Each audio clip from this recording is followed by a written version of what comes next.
My wife's family tradition is going to ruin our son's life. My wife was 8 months pregnant when her mother showed up at our house with a lawyer and a stack of documents trying to legally force us to name our unborn son Judas. I'd known this was coming. My wife's family had a tradition where the firstborn son in every generation for the past 400 years was named Judas. They even had this massive family tree framed in their dining room with every single Judas going back to like the 1600s. My wife was a second child and a daughter, so she got to be named Nora, which was basically winning the lottery. Her older brother got stuck with Judas and now goes by Jude, which isn't much better, but at least people don't immediately assume his parents hated him. When Nora got pregnant, her family was so excited that the tradition could continue, since Jude only had daughters. Her father stood up with champagne and said, "To baby Judas," and I laughed because obviously that was a joke, but nobody else was laughing. That night, I told Nora there was absolutely no way we were naming our son Judas. She agreed immediately and said she'd always hated the tradition and thought it was cruel to saddle a kid with that name in modern times. We decided we'd name him Theo and just deal with her parents being upset. We thought that would be the end of it. We were so wrong. Her family started a full pressure campaign. They showed up at our house every single day with new reasons why we had to use the name. Her father kept going on about how Judas meant praised in Hebrew and that it was a name of honor and righteousness, completely ignoring that nowadays everyone just hears the word traitor. They bought hundreds of dollars worth of baby clothes and blankets and toys, all monogrammed with Judas on them. They ordered a custom crib with Judas carved into the headboard. They redid their guest room as a nursery for when we'd visit and painted Judas's room on the door. Her father sat me down and explained that he'd already added our son's name to the family trust, and legally it had to be Judas to qualify for inheritance. Nora's entire extended family got involved. Her aunts and uncles called us constantly. Her grandfather, another Judas, flew in from Florida to personally guilt trip us. They had a family meeting where everyone took turns explaining why the name was important and how we'd be destroying 400 years of tradition if we changed it. Nora's brother, Jude, even showed up and said, "Look, it sucked for me, but you get used to it, and it's part of who we are." I pointed out that he literally goes by a different name, and he said that was beside the point. Nora started to crack under the pressure. After weeks of constant harassment, she started saying things like, maybe we could use it as a middle name, or what if we spelled it differently? I told her that no variation of Judas was acceptable, and she got defensive, saying I didn't understand what it meant to her family. Her parents started dangling money in front of us. They'd pay for the baby's college education. They'd give us a down payment on a bigger house. They'd set up a trust fund, but only if we used the name. Nora started looking at houses online and talking about how nice it would be to not worry about money. She started having daily phone calls with her parents that she'd taken another room. She'd come out looking stressed and wouldn't tell me what they talked about. She started saying things like, maybe we're being too stubborn about this and it's just a name. It doesn't define who he is. I reminded her that she said she was grateful every day that she wasn't the firstborn and didn't have to be named Judas. She said that was different. When Nora was 8.5 months pregnant, her parents showed up with a lawyer. They sat us down and presented documents they'd drawn up. They wanted us to sign a legally binding agreement that we'd name the baby Judas in exchange for $200,000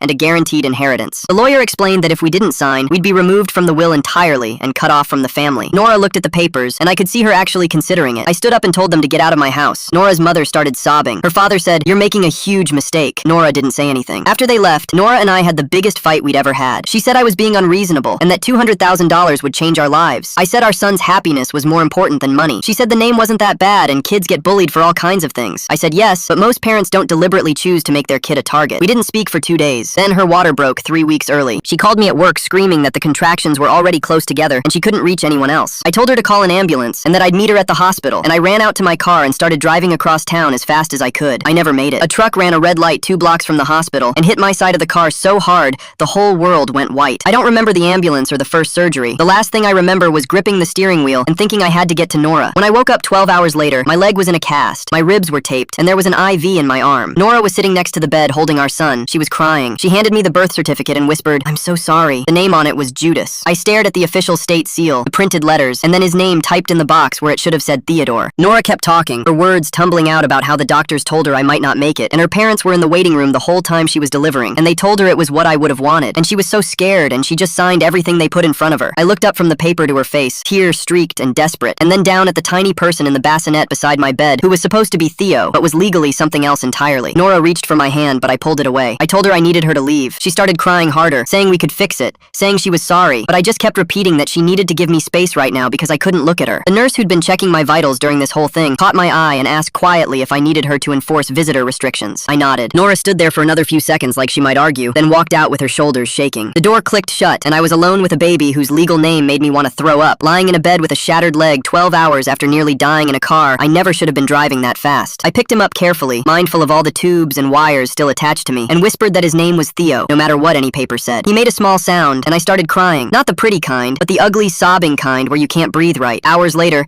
after a nurse had helped me feed him a bottle, and I just stared at his face trying to memorize every detail, a woman in scrubs knocked and introduced herself as the social worker doing evening rounds. She sat down in the chair Nora had vacated and started asking the standard questions about support at home, but then she paused paused and looked at the chart. She asked why I kept calling the baby Theo when all the paperwork said Judas. I explained the whole thing, the 400-year tradition, the pressure campaign, the accident, Nora signing while I was in surgery, and she listened without interrupting. When I finished, she said birth certificate amendments were possible, but required a legal process, and she could connect me with a patient advocate who specialized in these situations. She wrote down a name and extension number on a post-it note and stuck it to my bedside table, then squeezed my hand and said she'd check on me tomorrow. I was still holding that post-it note when Nora's parents showed up around 7 that evening. I heard her mother's voice in the hallway first, loud and excited, talking about a photographer and newborn pictures. The nurse from earlier, the one who'd asked about visitor restrictions, intercepted them at the door. I couldn't hear everything, but I caught phrases like approved visitors only and patient's wishes. Nora's mother started crying, that same theatrical sobbing she'd done in my living room, saying she was being denied her grandson. Nora's father's voice got louder, demanding to know who gave the hospital the right to keep grandparents away. The nurse stayed calm and firm, and eventually their voices faded down the hallway. I texted Nora that her parents needed to leave the hospital entirely, or I'd call security myself. She didn't respond. Around 11 that night, Nora came back, moving quietly like she thought I might be asleep. I wasn't. I'd been lying there in the dark, listening to the sounds of the hospital and trying to figure out what came next. Nora pulled the chair close to my bed and started whispering about how sorry she was, how she panicked, how the doctors were saying things like internal bleeding and surgery, and her parents kept telling her I would have wanted the tradition honored. I whispered back that her parents clearly had paperwork ready, which meant they'd planned this, and she'd chosen their pressure over everything we'd agreed on. She said she thought I was dying. I said that didn't change the fact that she'd signed away our son's identity without me. We went in circles like that for almost an hour, keeping our voices low because of the baby sleeping in the bassinet, until finally Nora left again without either of us reaching any kind of resolution. I barely slept that night. Every time I started to drift off, a nurse would come in to check on my leg or bring pain medication, and they'd look at the chart and say something about baby Judas. Each time I heard it, this wave of anger and helplessness washed over me. I held Theo and called him by the name we'd chosen and tried to figure out how to fix this. The next morning, a man in a hospital polo knocked and introduced himself as Warren Kessler, the patient advocate. He'd gotten my information from the social worker and wanted to explain the birth certificate amendment process in detail. He sat down with a folder full of forms and walked me through each step. I'd need to file a petition with family court, show cause for the change, and prove the name wasn't my choice, which meant documenting all the pressure and the circumstances of Nora signing. He said cases involving medical emergencies and unilateral decisions sometimes qualified for expedited review, though he couldn't promise anything. Warren pulled out a business card and said he'd worked before with a family law attorney named Diane Kessler, no relation despite the same last name, and I should call her as soon as I got discharged. He also offered to write an affidavit about the circumstances if it would help the case. I took the card and thanked him, feeling like maybe this wasn't completely hopeless. 2 days later, the hospital discharged me in a wheelchair with a leg cast, a packet of care instructions, and a follow-up appointment card that listed my son as Judas. Nora drove us home in silence, the car seat we'd installed months ago now holding a baby whose legal name we'd never agreed on. When we pulled up to the house, Nora's parents were standing on the front porch next to a giant banner that said, "Welcome home, Judas," in blue letters with balloons attached. I didn't even get out of the car. I told Nora to take it down right now before we went inside. Her mother started crying again, saying I was rejecting their family heritage, that they'd stayed up late making the banner. Nora looked between me and her parents for a long moment, then got out and started pulling the banner down. Her father tried to stop her, but Nora kept going until the whole thing was wadded up on the porch. We carried Theo inside while her parents stood there looking shocked, and I locked the door behind us. That first night home was awful. Theo cried for hours, that newborn crying that sounds like the end of the world, and Nora and I could barely speak to each other. We moved around the house like strangers, passing the baby back and forth, heating bottles, changing diapers, not making eye contact, me hobbling around on crutches the whole time. Around 3 in the morning, while Nora was walking Theo around the living room trying to get him to sleep, she suggested maybe we could just use both names depending on the situation, like Judas for legal stuff, but Theo for everything else. I told her that was exactly the kind of weak compromise that got us here, that our son deserved parents who would fight for him, not parents who caved every time things got hard. Nora didn't say anything else. She just kept walking circles around the coffee table while I lay on the couch with my leg propped up, wondering how we were going to survive this. The doorbell rang at 8 the next morning while Nora was feeding Theo. She answered it, and I heard her father's voice in the living room, loud and formal like he was giving a business presentation. I crutched my way out to find him standing there in a suit, holding a leather folder. He didn't even look at the baby. He opened the folder and pulled out a stack of papers with the family trust letterhead across the top. He laid them on our coffee table and pointed to a section highlighted in yellow. The trust required a certified birth certificate, proving the legal first name was Judas within 30 days of birth, or the beneficiary would be permanently excluded. He looked at Nora and said that if we missed that deadline, not only would Theo lose his inheritance, but Nora would be removed from the will entirely for failing to uphold the family obligation. Nora's face went white. Her father picked up the papers, put them back in the folder, and set it on the table. Then he left without saying anything else. Nora stood there staring at the folder like it might explode. Later that afternoon, I was going through the hospital discharge papers looking for the pediatrician follow-up information when I found the pre-registration form Nora had filled out during her 3rd trimester. I remembered her showing it to me because she'd written Theodore under planned baby name, and we'd both felt happy seeing it in writing. But someone had crossed out Theodore in different handwriting and written Judas above it in blue ink. Nora's handwriting was black. I called the hospital records department and waited on hold for 15 minutes. The woman who answered said she was looking at the digital scan of the form, and yes, there were 2 different handwritings on it. I asked when the change was made, and she put me on hold hold again. When she came back, she said Nora's mother had submitted an updated form the day the baby was born, with a note saying we'd changed our minds about the name. I hung up and just sat there holding the papers. Nora's mother had gone to the hospital while I was in surgery and changed our paperwork. She'd planned this. They'd all planned this. Theo's first week home was a blur of feeding every 2 hours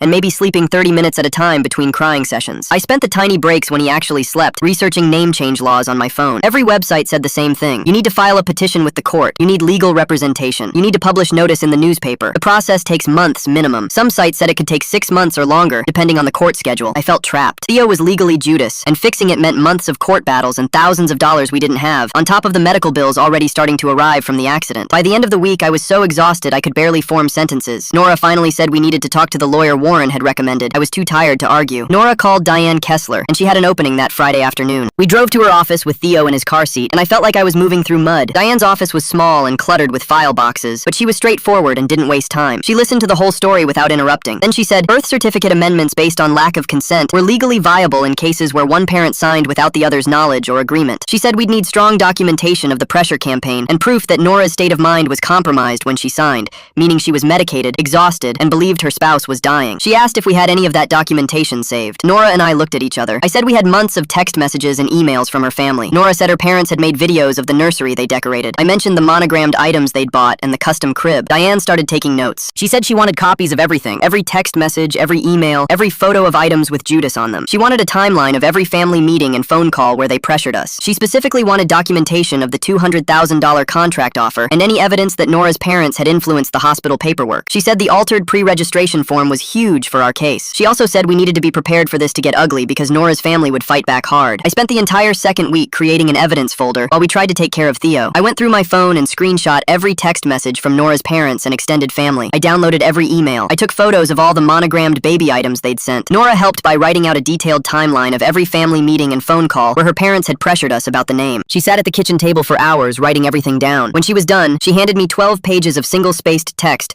documenting months of harassment. I read through it and felt sick. Seeing it all written out in order made it clear how extreme their campaign had been. Nora read it over my shoulder, and I could tell she was realizing the same thing. She said she hadn't understood how bad it was when she was living through it day by day. Now, looking at it all together, she could see her parents had basically run a psychological operation against us. We put everything in a folder and emailed copies to Diane. She called 2 days later and said we had a strong case. The documentation was thorough, and the pattern of coercion was clear, but she warned us the process would cost several thousand in legal fees and court costs. She also said Nora's family would likely retaliate by making good on their threats to cut us off financially. Nora and I stayed up late that night having hard conversations about money. We looked at our bank account and our monthly expenses. We looked at my medical bills from the accident that were starting to arrive. We talked about whether we could actually afford this fight. Nora said maybe we should consider her parents' offer to just use both names. I reminded her that compromising now meant teaching our son that you cave when people pressure you hard enough. We decided to move forward with the legal case even though it scared us. Nora found a couples therapist named Adrian Cole who had availability the next week because I told her we couldn't do this alone and our marriage was falling apart. The first session was tense. We sat on opposite ends of Adrian's couch and Nora immediately started defending her decision to sign the birth certificate. She said I didn't understand the pressure she was under or how scared she was that I might die. I said being scared didn't excuse betraying our agreement and signing papers that gave our son a name I explicitly said I'd never accept. Adrian had to interrupt us 3 times to redirect the conversation away from blame spirals. He said we needed to focus on moving forward instead of rehashing what already happened. He gave us homework to think about what we wanted our marriage to look like and what values we wanted to build our family around. The second session the following week was different. Adrian had us do an exercise about core values and what we wanted Theo to learn about family loyalty versus personal autonomy. He asked us to imagine Theo at 18, asking why we made the choices we made. Nora started talking about wanting Theo to know his parents fought for him, and suddenly she was crying. She said she realized she'd chosen her parents' approval over our partnership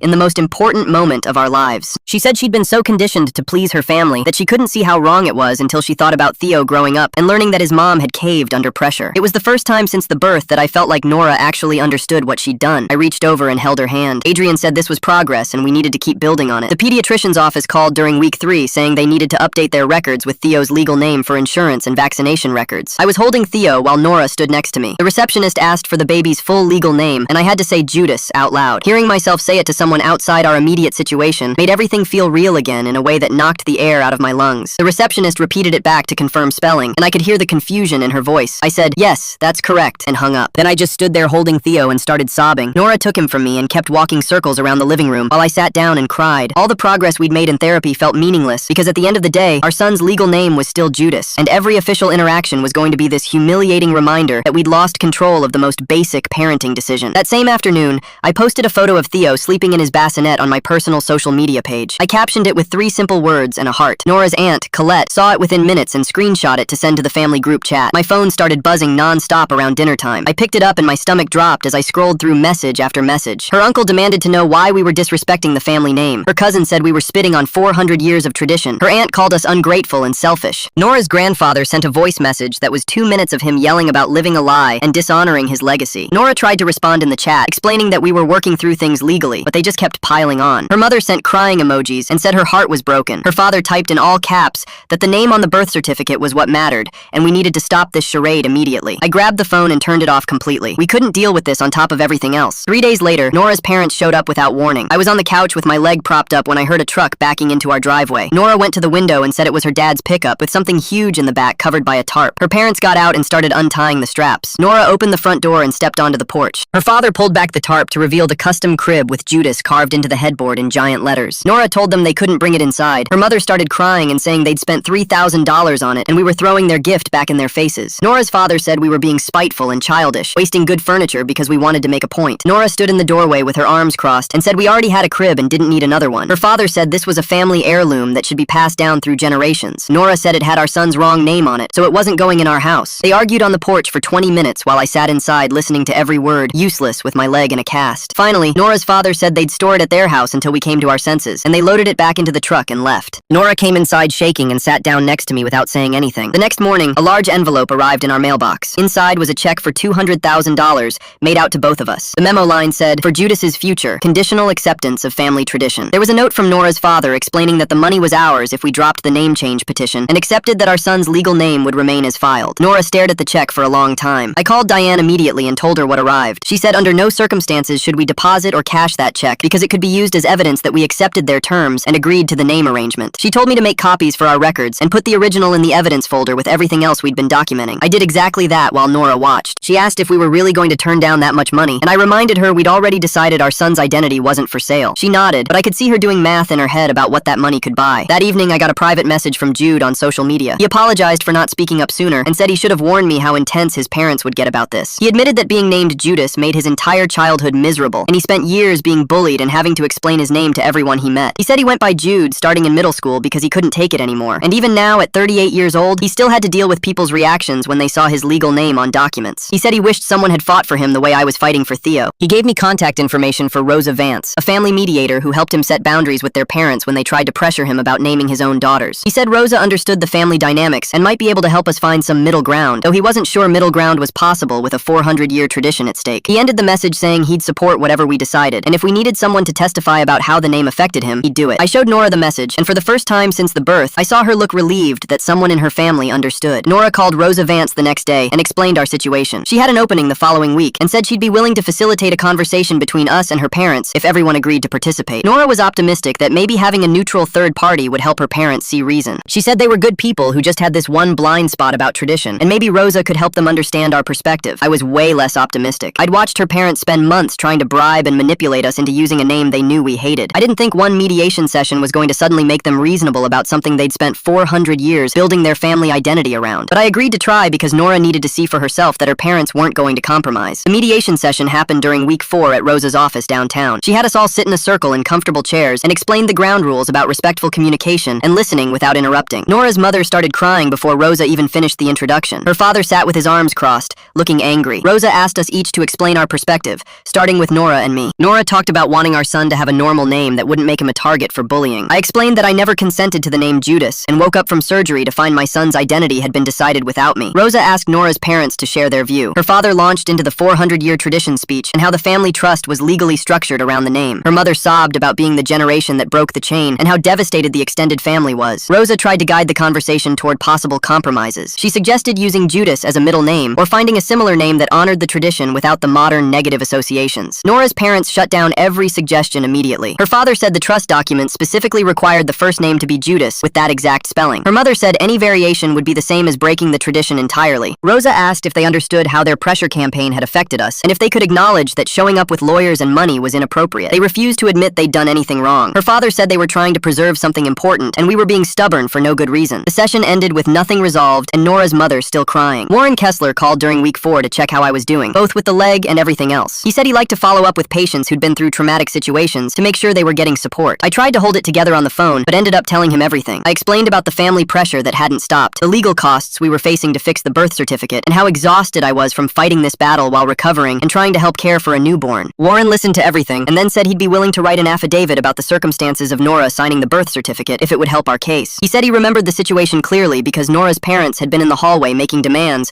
while she was delivering and I was in surgery, and he'd thought at the time that she looked pressured and overwhelmed. He said he could document the timeline and his observations as a hospital employee who witnessed part of what happened. I thanked him and said I'd ask Diane if an affidavit from him would strengthen our petition. Having someone outside the family willing to validate that something was wrong with how things went down made me feel less alone in this fight. I found an online forum for parents dealing with difficult in-laws that week because I needed to talk to other people who might understand what I was going through. Most of the posts were about normal stuff like boundaries around visits and unsolicited advice, but one man shared a story about his wife's family pressuring them to use a traditional name he didn't want. He'd been in a similar situation where his mother-in-law tried to lock in the name while his wife was recovering from a difficult delivery. The man explained how he and his wife had gone through the legal process to change their son's name when he was 2 months old, and it had been worth every penny and every hour of stress. He said his son was 3 now and thriving with the name his parents chose together, and the extended family had eventually accepted it once they realized the decision was final. Reading his story gave me hope that we could actually win this, and that Theo wouldn't be stuck with Judas forever. I messaged him privately to ask about his lawyer and the court process, and he responded with detailed advice and encouragement. Knowing someone else had navigated this exact situation and come out okay made the path forward feel more possible. Nora's father called during week 5 with a new offer. He said he'd pay all my medical bills from the accident and emergency surgery if we just keep the name and stop making trouble. Nora took the call on speaker, and I listened to her father explain that the hospital bills were probably going to be tens of thousands of dollars,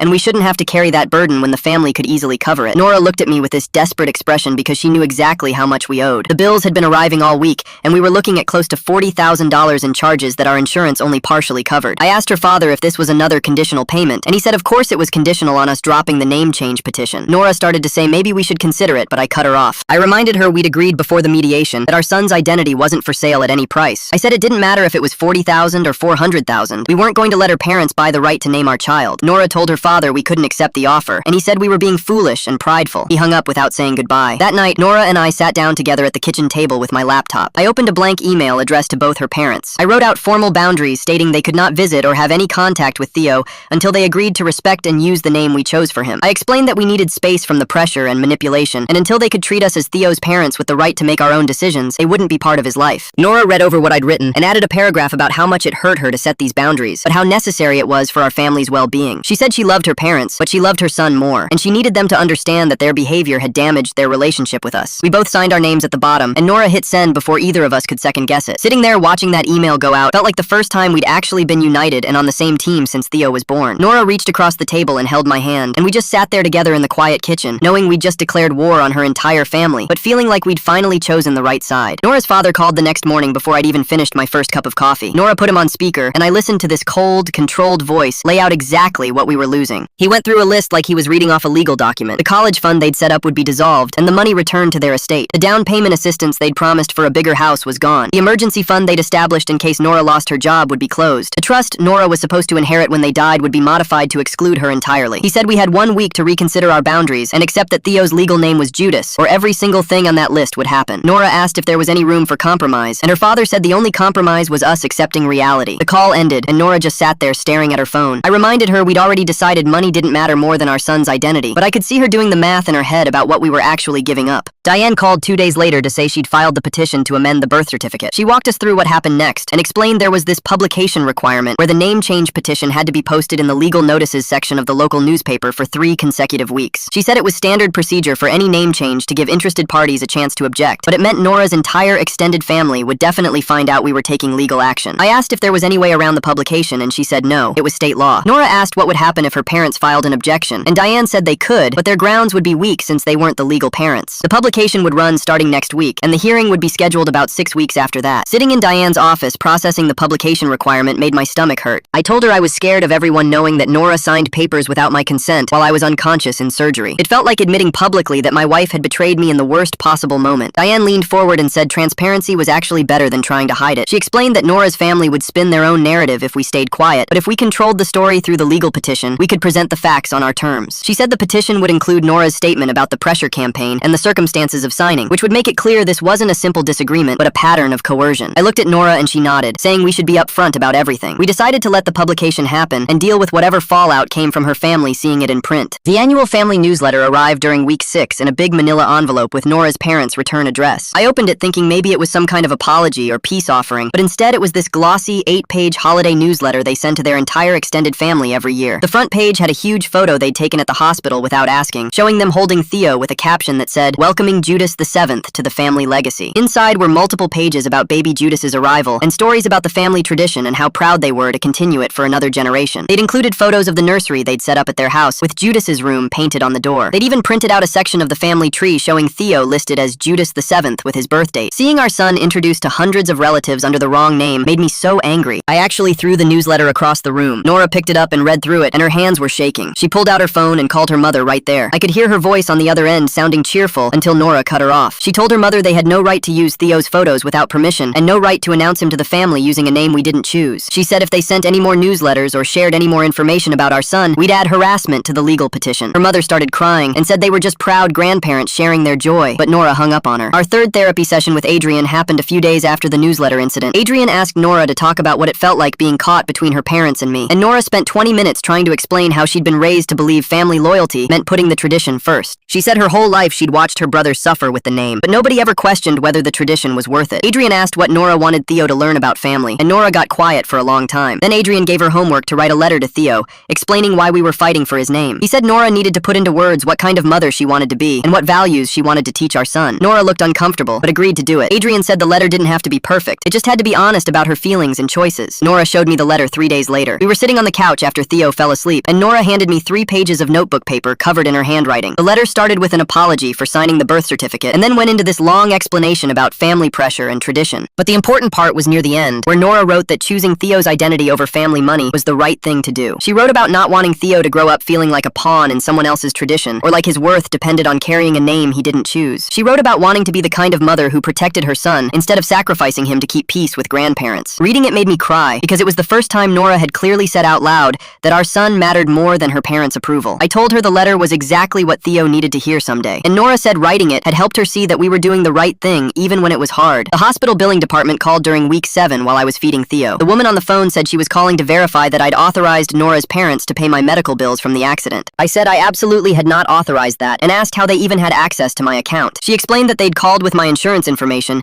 and offered to pay the full balance, which was around $38,000 after insurance. She said they couldn't process the payment without my verbal consent, but wanted to confirm before declining it. I told her to decline it immediately, and to note in my file that I did not authorize any payments from anyone except me or Nora. She said she'd make the note, and asked if I was sure because it was a substantial amount. I said I was completely sure, and that the payment offer was part of a coercion campaign. After I hung up, I told Nora what happened. She said her parents were using every possible angle to try to buy their way into controlling our decisions. We sat down together to talk about money. We've been looking at our budget and realized we needed to cancel our plans to buy a bigger house since we'd been counting on her parents' promised down payment help. We looked at the numbers and figured out we could afford our current mortgage and basic expenses, but saving up for a down payment on our own would take years instead of months. I said I was okay staying in our small house if it meant keeping our values, and Nora said she was too. We talked about how every time we chose Theo over money, the decision felt more solid. I said once my leg healed, I could pick up extra weekend work to build up savings faster, and Nora said she could go back to work as soon as her leave ended. We made a new budget based on just our income with no family help, and seeing it written out made the choice feel real and manageable. Diane called during week 7, asking for Nora's formal statement about the pressure campaign and the circumstances of signing. She sent over a template with specific questions about her parents' behavior leading up to the birth, her mental state during the medical emergency, and who was present when she signed the birth certificate. Nora spent 2 nights writing and rewriting her statement, trying to get the wording right. She documented every family meeting where they'd pressured us, every phone call from relatives, every financial offer. She described how her parents had been at the hospital while she was delivering, and I was in surgery, telling her I might die, and she needed to honor the family tradition while she still could. She wrote about feeling paralyzed and terrified, and how her parents had handed her the paperwork already filled out. Watching her type out her family's manipulation in formal legal language was painful because it made everything so clear and undeniable. When she finally sent the statement to Diane, she looked exhausted, but also relieved, like she'd finally admitted out loud what had really happened. Warren Kessler emailed a few days later saying he'd completed his affidavit about the hospital circumstances. He attached a copy for our records and explained he'd documented how the pre-registration form had been altered without our knowledge, how Nora's parents had been present during the medical emergency, and how the birth certificate had been filed under unusual circumstances. He'd also included his professional opinion that the hospital's normal procedures hadn't been followed, and that there were legitimate questions about whether Nora's signature represented both parents' informed consent. Having someone from the hospital officially validate that something was wrong with how the birth certificate got filed made our case feel so much stronger. Diane called receiving Warren's affidavit and said it was exactly what she needed to argue that the birth certificate should be amended. She said between Nora's statement, Warren's affidavit,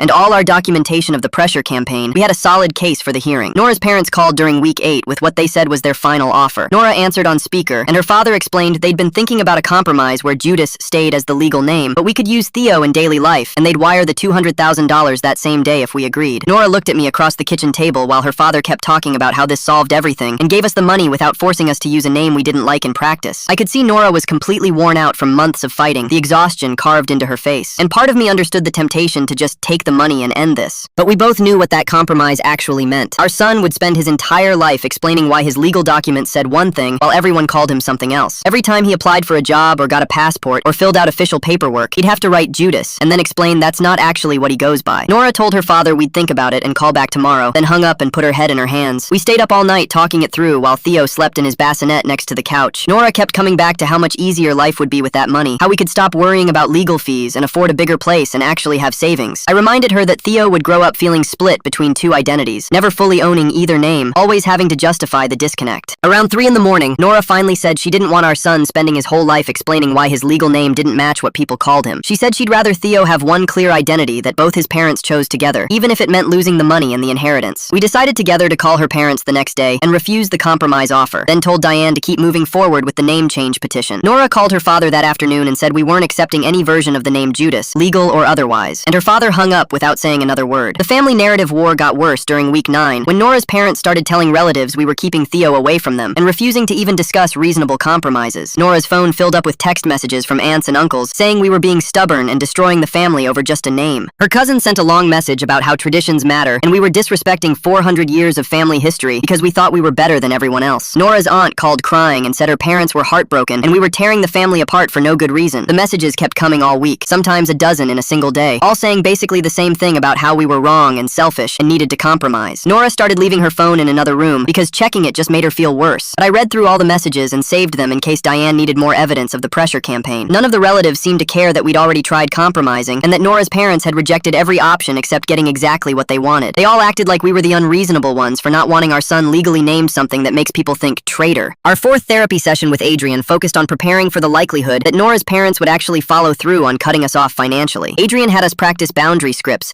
for when relatives called to guilt trip us, walking through exactly what we'd say and how we'd handle the pressure. He asked Nora to roleplay telling her father that we weren't changing our minds, and Nora stumbled over the words at first, but got stronger each time she practiced. Then Adrian had us work through the financial reality of losing the inheritance and any family support. We listed out our actual income, our monthly expenses, what we could cut if we needed to, and how we'd handle emergencies without a family safety net. Seeing it all written out on paper made the consequences feel manageable instead of this terrifying unknown. We weren't going to be rich, and we'd need to be careful with money, but we could absolutely survive on what we earned ourselves. Nora said something shifted for her during that session when she realized we could actually make it work without her parents' money. The fear of being cut off had been this huge weight on her, but once we planned for it concretely, it stopped feeling like the end of the world. Diane called during week 9 saying the name change hearing was scheduled for week 10. She spent an hour on the phone preparing us for what to expect, explaining that the judge would want to hear directly from both of us about the circumstances around the birth certificate and would review all the evidence we'd gathered over the past 2 months. She walked through the types of questions we'd likely face and how to answer them clearly and factually without getting emotional or defensive. She said she felt confident about our case based on Warren's affidavit documenting the hospital circumstances and Nora's detailed statement about the pressure campaign. She explained that the judge's main concern would be whether the name change served Theo's best interests, and our evidence showed a clear pattern of coercion that compromised Nora's ability to make a free choice. She told us to dress professionally, arrive early, and be prepared to spend most of the day at the courthouse because these hearings could run long. The hearing date felt both too soon and not soon enough after 2 months of fighting. Nora's parents hired their own attorney 3 days before the hearing. Their lawyer filed a formal response to our petition, claiming we were trying to erase 400 years of family heritage and that Nora had full legal capacity when she signed the birth certificate. The response argued that the name change was frivolous and motivated by spite rather than Theo's best interests. Their lawyer wrote that many families have traditional naming patterns and that continuing those traditions benefits children by connecting them to their heritage. The document claimed Nora's parents had simply offered financial support like any grandparents would and that we were characterizing normal family involvement as coercion. It said Nora was a grown adult who made her own decision during a stressful time and that we were now trying to undo that decision because we regretted it. Diane called after receiving their response and said none of their arguments surprised her. She said the claim about family heritage didn't override the evidence that Nora signed under duress, and their characterization of the pressure campaign as normal family involvement wouldn't hold up against our documentation. The hearing itself was more nerve-wracking than anything I'd ever experienced. We sat sat at a table in family court with Diane, while Nora's parents sat across the aisle with their attorney. The judge was a woman in her 50s who looked tired and like she'd heard every family dispute imaginable. She started by asking me to explain what happened, and I had to testify about the accident and waking up 12 hours later to find my son named something I'd never agreed to. My voice shook when I described reading the birth certificate and realizing Nora had signed it while I was in surgery and possibly dying. The judge asked specific questions about our pre-birth agreement to name him Theo and whether Nora's parents knew about that agreement. I explained the months of pressure and the $200,000 contract offer and how they'd shown up at the hospital during my emergency surgery. Then Nora testified about her parents standing over her while I was in the operating room, telling her I might not make it and she needed to honor the family tradition while she still could. She described feeling paralyzed and terrified and how her parents had handed her paperwork that was already filled out with Judas written in. Her voice cracked when she talked about signing it because she thought I was dying and couldn't think straight about anything except not losing me. Diane presented all our evidence in chronological order, starting with text messages from before the birth showing Nora's parents pressuring us about the name. She showed the judge the $200,000 contract with the lawyer's signature and the clause about being removed from the will if we didn't comply. She had photos of all the monogrammed items that arrived at our house before we'd agreed on any name, including the custom crib with Judas carved into it. She presented the altered hospital pre-registration form, showing where someone had crossed out Theodore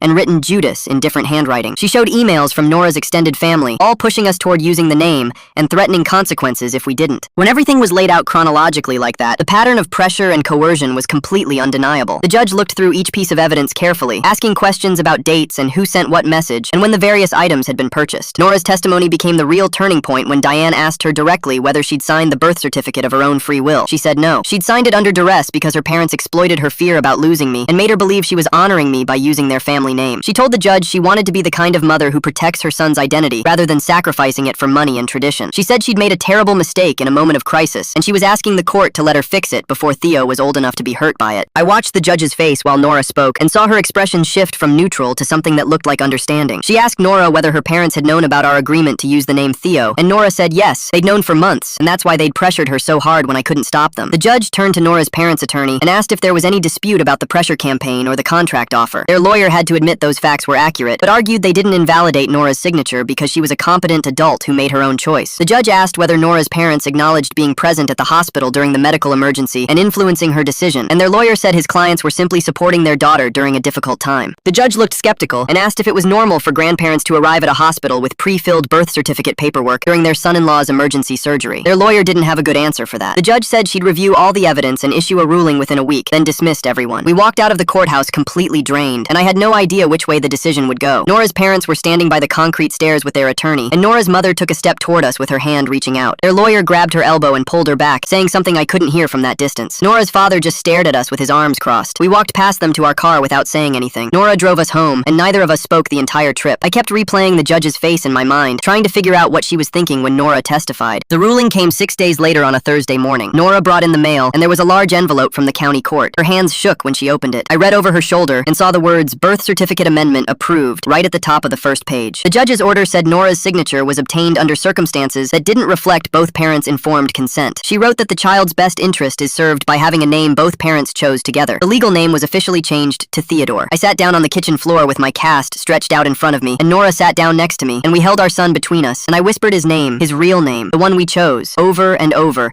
until it was the only sound in the house. That's it for today's story, and honestly, thank you for being here. Subscribe so we can keep sharing more moments